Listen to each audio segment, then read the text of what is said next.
back to my YouTube channel. Di video kali ini aku bakalan kupas tuntas keempat sunscreennya Azarin. Awalnya Azarin cuma punya satu, yaitu yang hijau ini. Dan ternyata dia jadi viral banget. Makanya Azarin langsung ngeluarin 3 sunscreen lainnya. Bedanya apa? Bagus atau enggak? Pilih yang mana enaknya? Yuk kita bahas bersama. Oh ya, sebelumnya jangan lupa untuk subscribe channel ini, like, komen, dan share ke teman-teman kalian. Dan tanpa berlama-lama lagi, let's get started. Nah, ini keempat sunscreennya Azarin. Kita akan bahas satu persatu, mulai dari Hydra Suit Sunscreen Gel dulu. Nah, seperti yang kalian lihat, Hydra Suit Sunscreen Gel ini packagingnya tuh kayak gini. Dan kalian hati-hati kalau belilah yang asli. Aku udah kasih link pembelian di description box. So far buat packagingnya aku nggak ada komplain. Menurut aku oke-oke aja. Compact juga dibawa kemana-mana. Next buat harganya, si Hydra Suit Sunscreen Gel ini harganya 63.700. Ini isinya ada 50 ml. Kalau di pengalaman aku, satu tube kayak gini itu bisa habis 1 bulanan. Itu dengan anggapan aku pakai ini setiap hari tanpa reapply sunscreen ya. Nah, buat teksturnya, seperti namanya Hydra Suit Sunscreen Gel ini, teksturnya gel. Dia juga ada kasih tahu kalau ini tuh no white cast, dan memang benar ini tuh no white cast. Ini aku contohin teksturnya di tangan. Jadinya itu kayak gini, langsung menyerap. Dan kalau kalian bandingkan tangan aku yang udah pakai dan yang belum pakai sunscreen, kelihatan efek agak blur gitu. Karena dia teksturnya ini gampang menyerap, ini tuh cocok buat kalian yang punya kulit berminyak. Apalagi karena si sunscreen gel ini nggak pakai oil sama sekali dan nggak ada alkohol plus fragrance-nya. Jadi ini juga aman buat kalian yang punya kulit berjerawat. Biasanya kan kalian concern nih kalau jerawatan tuh bisa nggak pakai sunscreen Azarin yang ini? Jawabannya bisa banget. Nah, setelah coba di tangan, aku bakalan coba pakai di wajah. Nah, lihat ya, pakainya itu padahal aku udah kasih agak banyak, tapi dia nggak ada white cast-nya sama sekali. Malah kerasa kayak pakai moisturizer. Plus ini tuh ada sensasi agak dingin, tapi bukan yang sampai mentol gitu, enggak. Kayak seger aja gitu. Nih, aku kasih di setengah wajah aja ya. Ini sebelum pakai, ini setelah pakai, nggak ada efek tone up-nya juga. Terus ini udah kerasa, masih lembab tapi udah agak ngeset gitu loh.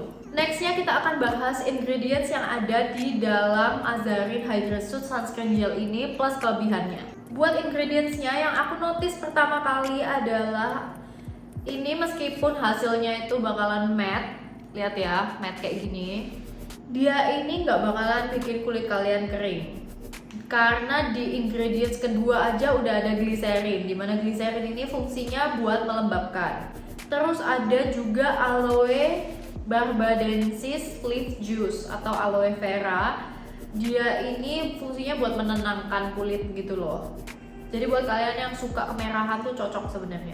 Nah, buat hero ingredientsnya, yang pertama ada royal jelly. Royal jelly ini fungsinya untuk membantu mengurangi produksi minyak, terus juga menenangkan kulit, sebagai antibakteri dan juga bisa memperbaiki kulit. Selain royal jelly ada juga resveratrol. Resveratrol ini fungsinya sebagai antioksidan. Dia ini punya antioksidan yang tinggi, jadi juga bisa mencerahkan kulit kita. Next, aku notice ada green tea. Green tea ini juga fungsinya bagus untuk antioksidan. Dia ini juga bisa merawat kulit berjerawat gitu loh. Menurut aku keren banget. Dia ini ada ectoinnya, dimana ectoin ini fungsinya untuk melindungi kita dari sinar blue light. Selain itu bisa juga memperbaiki skin barrier kita, melindungi dari polusi dan menunda penuaan dini. Next, yang paling penting adalah efeknya atau pengalaman pribadi aku. Aku udah pakai sunscreen ini itu dari awal dia launching, itu sekitar tahun 2020 atau 2021 aku lupa. Awalnya aku biasa aja, emang sih bagus menurut aku, tapi bagusnya itu kayak bagus-bagus biasa aja. Aku ada satu sunscreen yang aku lebih suka. Nah, tapi lama-lama aku sadar kok sunscreen yang aku suka itu kok bikin minyak ya gitu loh. Meskipun kulit aku kering, sunscreen itu tuh ujung-ujungnya bikin kulit aku kusam dan bikin kulit aku tuh berminyak. Sementara Azarin ini aku pakai lagi malah ngeset dan enak aja dipakai. Mau pakai makeup atau nggak pakai makeup, pakai sunscreen Azarin yang ini itu bikin nyaman.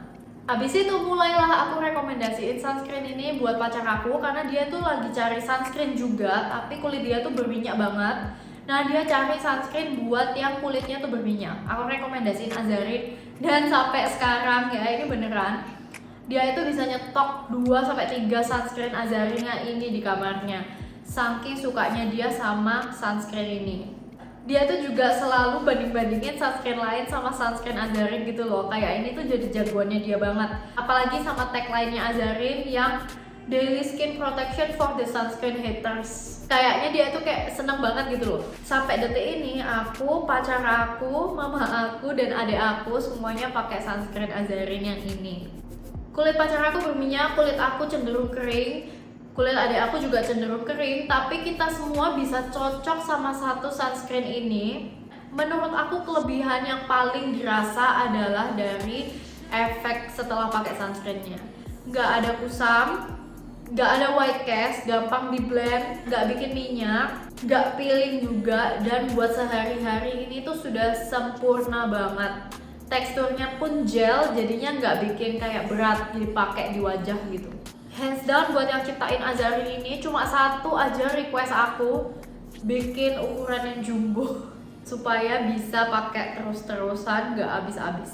Selesai bahas sunscreen Azarin yang OG-nya, kita bakalan bahas 3 sunscreen terbarunya Azarin.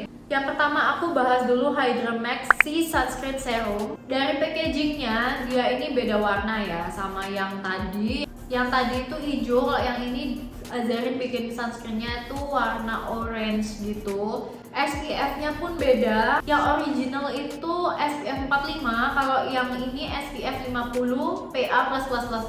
Sama-sama ada blue light protection-nya, tapi yang ini ada efek brightening-nya. Dan juga ini tuh extra moist and glow. Ya basically sama packagingnya, cuma beda warna aja. Nah, untuk harganya sama kayak yang tadi 63.700, cuma ukurannya ini lebih kecil, yaitu 40 ml. Kalian bisa lihat juga dari packagingnya. Packagingnya tuh beda ukuran gitu. Next buat teksturnya, kalau si Hydra Suit Gel itu kan teksturnya gel ya. Kalau ini tuh menurut aku teksturnya lebih thick sedikit.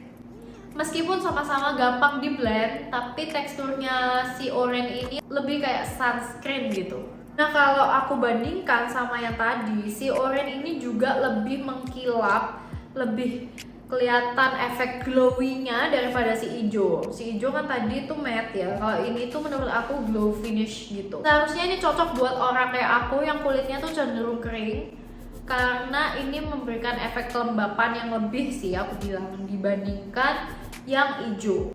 Sama kayak tadi aku bakalan pakai ini di muka aku juga. Aku bakalan pakai di sisi sebelahnya. Sebenarnya nggak terlalu beda sih. Nah, kalau kalian ingat yang tadi itu lebih cepat ngeblendnya. Kalau yang ini tuh lebih ada tone up efeknya dan ngeblendnya lebih butuh waktu. Meskipun ujung-ujungnya juga ini tuh gampang di blend, tapi untuk ngeblend yang lebih cepat yang hijau tadi. Efeknya lebih glow finish, terus ada sedikit banget tone up efeknya. Next buat ingredientsnya, aku lihat dari packagingnya aja udah beda ya ingredientsnya. Dia ini tetap ada gliserinnya, tapi gliserinnya tuh kayak di nomor sekian gitu.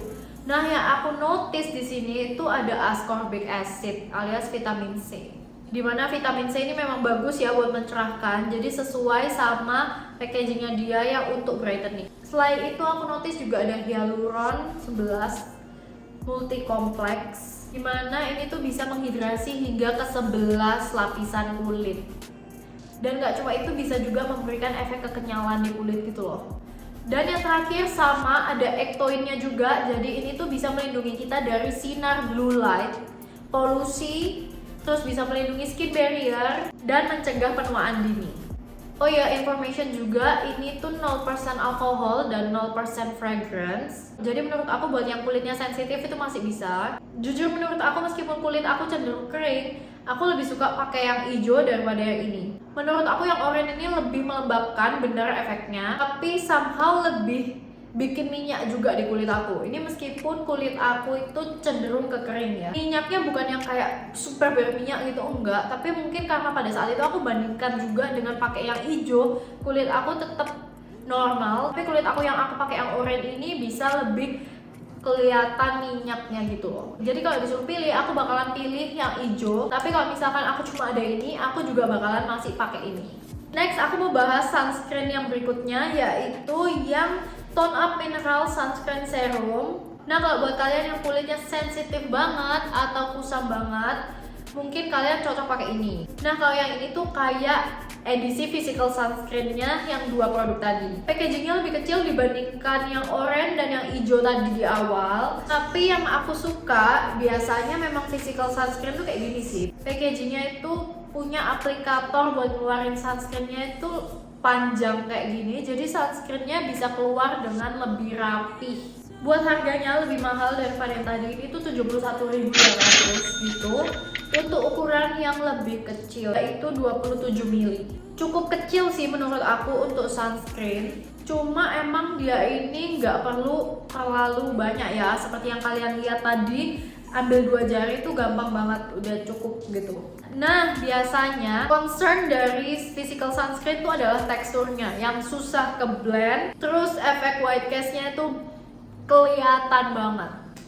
Di sini aku cobain di tangan aku. Dia ini kalau dibandingkan sama yang sebelumnya memang lebih susah di blend. Tapi kita kan lihat itu yang tadi gel, yang ini itu lebih kayak sunscreen pada umumnya. Efek tone up-nya itu nggak kerasa sih menurut aku. Dan surprisingly ini adalah sunscreen physical yang menurut aku sangat underrated karena teksturnya itu ternyata tetap lebih gampang di blend daripada physical sunscreen lain. Kalau aku bandingin sama physical sunscreen lain, ini meskipun yang produk Korea atau yang udah viral banget, ngeblendnya itu bener-bener effort, kayak kadang sampai pegel. Ini tuh nggak perlu terlalu effort gitu loh. Jadi menurut aku oke sih dari segi tekstur kalau dibandingkan sama physical sunscreen lainnya. Nih langsung kita coba di muka ya. Aku bakalan pakai 1 jari aja. Nih, as always ya pasti putih. Terus abis itu langsung cepet ngeblendnya. Nih kan, nggak kayak physical sunscreen biasanya. Nih tambah deh. Enak banget. Ini langsung ngeset juga. Lebih cepat ngesetnya daripada yang hijau pertama tadi yang gel. Jatuhnya lebih matte kan? Jauh lebih matte. Ada sih tone up efeknya, tapi kalau dibandingkan sama yang lain itu kayak dikit banget sih ini menurut aku. Nah, yang seru adalah ingredientsnya. Si Tone Up Mineral Sunscreen Serum ini pakai ingredients yang udah pernah menang award, yaitu Moss Celtex No. 1. Fungsinya buat menenangkan kulit dan pereda stres di kulit buat yang kayak misalkan perubahan cuaca yang ekstrim gitu loh. Nggak terlalu aneh-aneh sih menurut aku di sini. Ada squalannya juga, dimana squalan ini bagus buat skin barrier. Ceramide Tree juga sama buat melembabkan, mengunci kelembapan dan melindungi skin barrier. Dan ada argyreallin peptide buat menyamarkan kerutan gitu. Kalau kalian mau cari sunscreen yang udah terjamin aman ya, menurut aku ini sih paling aman menurut aku. Dia juga 0% alkohol, 0% fragrance, sama juga blue light protected. Efeknya di aku sebenarnya nggak pakai ini terlalu sering. Menurut aku ini cocok juga buat yang kulitnya berminyak, yang menurut kalian yang hijau itu masih bikin minyak, kalian pakai yang ini deh. Berarti kalian memang harus pakai yang ini karena ini tuh memang lebih matte gitu jatuhnya. Di kulit aku langsung ngeresep masuk gitu sih. Tapi buat physical sunscreen, buat sunscreen yang modelannya tuh kayak gini, menurut aku ini masih bagus, juara. Nah, last but not least, aku akan bahas si sunscreen mistnya Azarin. Ini tuh juga sempet nge-hype ya. Setahu aku, Azarin ini salah satu dari sedikit brand lokal Indo yang udah ngeluarin sunscreen mist. Dan memang aku penasaran banget buat cobain pada saat itu. Jadi aku langsung beli. Kita review sekarang. Pertama dari packagingnya. Seperti yang kalian lihat, kalau mist ini udah pasti spray lah ya. Desainnya mirip nih sama yang pertama, yang the original. Aku duga ini juga ingredientsnya dibikin mirip kayak yang original gitu. Yang aku kurang suka adalah bagian slitzernya. Tapi nanti itu kita bahas di tekstur aja ya. Buat harganya, ini tuh juga harganya 63.700 untuk ukuran 60 mili. Ya menurut aku oke sih. Nah, sekarang kita akan bahas teksturnya. Seperti yang aku tadi bilang, aku kurang suka sama spray splitzernya ini Karena apa? Karena ketika di spray, meskipun aku udah kocok, meskipun aku udah dari jarak yang agak jauh, dia ini menurut aku splitzernya kurang kecil. Jadi partikel sunscreennya itu bisa kelihatan di wajah, kayak ada putih-putihnya gitu loh. Disclaimer dulu, tujuan aku pakai sunscreen mist ini bukan buat pakai sunscreen, tapi buat reapply sunscreen. Karena kan kita nggak mau rusak makeup kita, jadi kita pakai sunscreen mist buat reapply. Nah, kalau misalkan pada saat reapply ternyata ada bintik-bintik putihnya yang nggak bisa hilang, menurut aku juga agak perlu kita benerin lagi sih. Dimana pada saat kita benerin itu bisa jadi makeup kita tuh kegeser-geser gitu loh. Jadi menurut aku ini bisa di-improve splitzernya. Tadi kan udah kita coba di tangan, coba sekarang aku coba di muka. Nah, kalau yang dari aku pakai barusan, spraynya tuh nggak rata, tapi kayak lebih cenderung ke bagian bawah sini, kanan, kiri, dan atas. Dan ini tuh kelihatan kan, ada putih-putihnya, ada kayak cairan yang dari spray tadi, dan warnanya itu putih meskipun aku udah shake. Jadi hacksnya buat aku adalah abis itu kalian tap aja pakai tangan, tapi dengan teknik ngawang. Tahu kan teknik ngawang, kayak jangan pakai tenaga gitu loh. Nih, itu buat ngerapiin aja gitu. Nah, buat ingredientsnya sebenarnya mirip. Dia ini juga no alcohol, no oil, dan no fragrance. Jadi bagus buat yang kulitnya berminyak, buat reapply sunscreen, jangan takut lagi. Selain itu aku lihat dia ada Centella Asiatica-nya. Centella Asiatica ini bagus buat menenangkan kulit. Ada juga ceramide tree-nya buat melembabkan, menjaga kelembapan, dan menjaga skin barrier. Ada glycerin. Oh ya, ada hyaluron 11 multi kompleksnya juga buat menghidrasi hingga ke 11 lapisan kulit. Dan sama ada ectoin-nya juga. Pengalaman pribadi aku pakai ini sebenarnya aku sih nggak masalah aja, karena aku bisa akalin dengan cara di tap-tap tadi kan, meskipun ada cairan-cairan putihnya. Tapi menurut aku kalau splitzernya bisa diganti yang lebih bagus, bakalan lebih keren lagi. Aku pakai ini tuh sebenarnya agak kurang rata ya, lebih rata di sini, di sini, di sini, dan di sini. Jadi kalau kalian nggak pakai sunscreen tapi langsung pakai ini aja, menurut aku kurang efektif karena gak 100% rata di kulit. Nah, sekarang aku akan rate dari nomor 1, 2, 3 sampai ke 4 favorit aku yang mana dan rekomendasi untuk kulit apa. Juara satunya adalah jeng si Azarin Hydra Suit Sunscreen Gel. Ini bagus buat kulit berminyak, berjerawat juga oke, atau normal skin juga boleh. Yang kedua adalah jeng, menurut aku buat physical sunscreen ini tuh enak banget, udah nomor 1 top 1 lah. Ini cocoknya buat kalian yang kulitnya super sensitif, terus kalian kulitnya juga kusam, pengen cari sunscreen yang ada efek mencerahkannya, sama yang rasa si Hydra Suit tadi masih bikin minyak, kalian cobain ini. Yang ketiga adalah si Hydra Maxi Sunscreen Serum ini. Kalau ini cocoknya buat kulit yang cenderung kering karena bakalan kasih efek glow dan melembabkan buat kalian. Yang keempat adalah si Sunscreen Mist. Menurut aku sih bagus, cuma masih ada hal yang harus diperbaiki dari splitzernya. Apalagi karena ini mist, jadi penting banget tuh si splitzer. Nah, ini hal-hal yang kalian perlu ketahui juga. Sunscreen Azarin semuanya udah BPOM, udah dermatology tested, dan klaim SPF-nya itu juga udah teruji. Tada, ini buktinya. Jadi kalian nggak perlu takut Azarin ini bohongan ya. Bisa seringan itu tapi SPF-nya tinggi, kok bisa? Itu bohongan. Enggak guys. Nah, udah selesai kupas tuntas 4 sunscreen Azarin. Semoga videonya bermanfaat buat kalian yang bingung-bingung mau beli sunscreen Azarin yang mana, cocoknya yang mana. Dan aku ingetin sekali lagi, belilah sunscreen Azarin yang asli. Ini aku udah kasih linknya di description box. Dan jangan lupa rajin-rajin pakai dan reapply sunscreen supaya kulit kalian tuh bebas dari UVA, UVB, blue light, polusi, debu, dan mencegah penuaan dini ya. I think that's all for today's video. Thank you very much for watching dan see you next week.